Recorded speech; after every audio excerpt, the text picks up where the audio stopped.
नमस्कार, मैं प्रभात खबर से जानवी प्रियदर्शनी।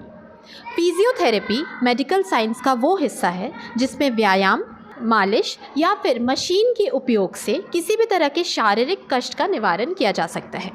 आज इसी सिलसिले में हमारे साथ एक स्पेशलिस्ट मौजूद है, डॉक्टर मधुकर, जिनसे बात करके हम फिजियोथेरेपी के बारे में विस्तार से जानेंगे और साथ साथ ये जानने की कोशिश करेंगे कि फिजियोथेरेपी किन बीमारियों का इलाज है। सर, पहला मेरा आपसे ये सवाल है कि फिजियोथेरेपी के बारे में आप क्या बताना चाहते हैं, इसे विस्तार से बताएं।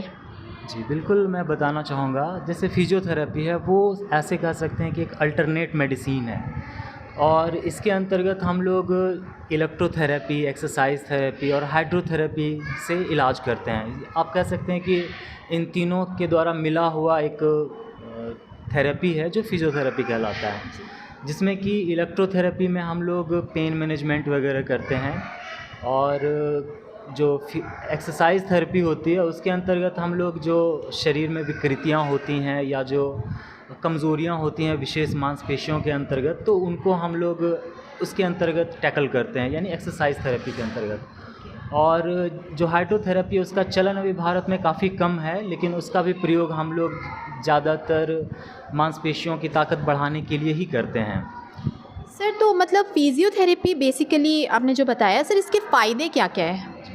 देखिए, फिजियोथेरेपी के फ़ायदे कई तरह से फ़ायदे किए जाते हैं, जैसे कि विशेष वर्ग, जैसे आप कह लें बच्चों में, बड़े लोगों में, या जो एडल्ट जिसको कहते हैं एडल्ट हों, या जेरिएट्रिक पेशेंट्स यानी कि जो बूढ़े व्यक्ति हैं उनके अंतर्गत, तो कई तरह की समस्याएं होती हैं, जिनमें कई तरह की समस्याएं जो कि न्यूरोलॉजिकल कंडीशंस में देखी जाती हैं, बहुत तरह की समस्याएं, ऑर्थोपेडिक कंडीशंस में भी बहुत तरह की समस्याएं जिनका कि इलाज फिजियोथेरेपी के द्वारा किया जाता है। वैसे सामान्यतः जैसे छोटे बच्चे होते हैं उसमें हम लोग सेरिब्रल पाल्सी या मस्कुलर डिस्ट्रॉफी, क्लब फुट या स्कोलियोसिस वगैरह समस्याएं आती हैं बच्चों के अंतर्गत, या पोस्ट आप कह सकते हो कि अगर मैं हिंदी भाषा में कहूँ तो किसी भी संक्रमण के बाद, यानी खास करके जो दिमागी संक्रमण वगैरह होता है, जैसे मेनिंजाइटिस हो गया या और भी कई तरह की ट्रॉमेटिक कंडीशंस होती है, इसके अंतर्गत बच्चे गिर पड़ गए या उनके सर में चोट लग गया, तो अगर उस तरह की समस्या होती है तो उसको फिजियोथेरेपी के द्वारा धीरे धीरे करके हम लोग उसको रिहैबिलिटेट करते हैं। सर, तो फिजियोथेरेपी केवल बच्चों के लिए एप्लीकेबल है या फिर किसी भी एज ग्रुप के इंसान के लिए? जैसे बड़े एज ग्रुप के लिए मैं बताता हूँ, जो एडल्ट एज ग्रुप है उसके अंतर्गत कई समस्याएं आती हैं, जैसे कि आजकल जो मॉडर्न लाइफ स्टाइल है, आप उसमें कह सकते हो कि जैसे सर्वाइकल स्पॉन्डिलाइटिस एक सामान्य बीमारी है, शायद आप लोग परिचित हों इस नाम से, लंबर स्पॉन्डिलाइटिस है, या कई बार स्पोर्ट्स इंजरीज़ आते हैं इस तरह के लोगों में, या कई बार आप देखते होंगे कि कार्डियोवैस्कुलर रिलेटेड समस्याएं रह रही हैं या रिस्पिरेशन से रिलेटेड समस्याएं रह रही हैं उनके साथ, तो उसमें भी फिजियोथेरेपी काफ़ी कारगर है। अदर देन दिस आप कह सकते हो जेरिएट्रिक पेशेंट्स में, जैसे कि बूढ़े व्यक्ति जो होते हैं, तो उनमें हम लोग ज़्यादातर ऑस्टियोआर्थराइटिस की समस्या को देखते हैं, जिसमें कि जॉइंट्स के अंदर एक इन्फ्लामेशन कह सकते हैं आप, वो हो जाता है, जो एक सामान्य चीज़ है, अक्सर लोगों को देखा जाता है इस तरह की समस्याओं से ग्रसित मिलते हैं हमारे साथ। उनके साथ कई बार ऐसा भी, जो सर्वाइकल स्पॉन्डिलाइटिस या लंबर स्पॉन्डिलाइटिस की बात में जो पहले कर रहा था, तो उसके पेशेंट्स भी हमारे पास होते हैं काफ़ी सारे। सर, तो मैं इस बात पे आपसे ये जानना चाहूँगी कि जो फिजियोथेरेपी है ये केवल फिज़िकल डिसेबिलिटी के लिए यूज़ किया जा सकता है इस थेरेपी को, या फिर इसका इस्तेमाल करके किसी भी तरह के मानसिक रोग से भी इलाज हम लोग इसका कर सकते हैं? जी देखिए, कई मायनों में विशेष रूप से अगर देखा जाए तो फिजिकल थेरेपी तो वैसे आप कह सकते हैं कि सिर्फ़ और सिर्फ शारीरिक समस्याओं के लिए ही है ये,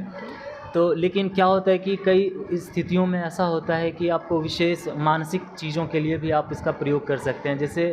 रिलैक्सेशन टेक्निक्स वगैरह अपनाए जाते हैं हमारे साथ, तो उसको भी हम लोग प्रयोग में लाते हैं रिलैक्सेशन टेक्निक्स के रूप में, या मेंटल काउंसलिंग है, तो आप इसका भी प्रयोग करते हैं हम लोग फिजियोथेरेपी में। वैसे विशेष रूप से ये शारीरिक समस्याओं की ओर ही कंसंट्रेटेड है। जी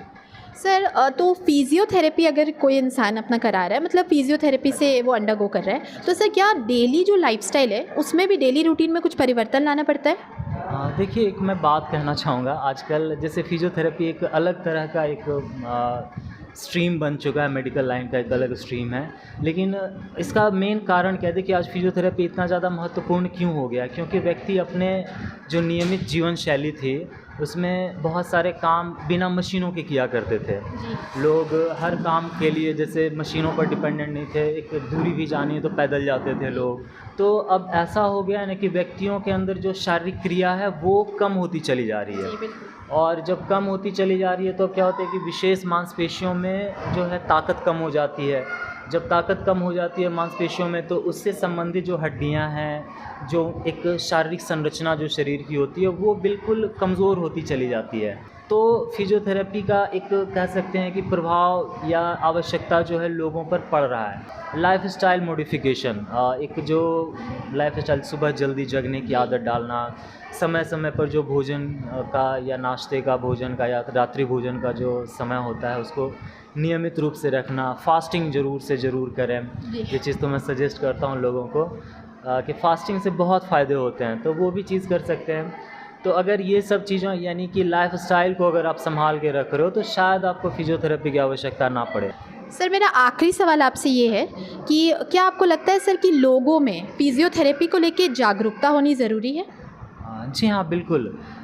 ये जागरूकता इसलिए ज़रूरी है क्योंकि देखिए दुनिया जो है आजकल चेंज होता चला जा रहा है। क्यों चेंज होता चला जा रहा है? लोग पहले जिस प्रकार से दवाइयों पर निर्भर थे, पूर्णतया निर्भर थे, एक ट्रेंड भी चला था, आप कह सकते हो एलोपैथी का। तो फिजियोथेरेपी एक तरह से आप कहें तो वो एक मेथड ऑफ अल्टरनेट मेडिसिन है, और मेडिसिन्स के द्वारा किए गए जो साइड इफ़ेक्ट्स हैं कम से कम उससे लोग ज़रूर बचेंगे। तो ज़्यादातर जो वैसी समस्याएं हैं जिनमें कि व्यक्तियों में शारीरिक अक्षमता आती है या उनके मांसपेशियों में कमज़ोरी आती है या किसी भी तरह से पोस्चरल इम्बैलेंस होता है उनके अंदर, या आप कह सकते हो कि कोई भी पेन से रिलेटेड कोई वैसी कोई समस्या जिसमें कि पेन ज़्यादा हो रहा हो, तो इन सब चीज़ के लिए एक बार आप फिजियोथेरेपी ज़रूर कराएं। एक बार देखें अगर आपके शरीर में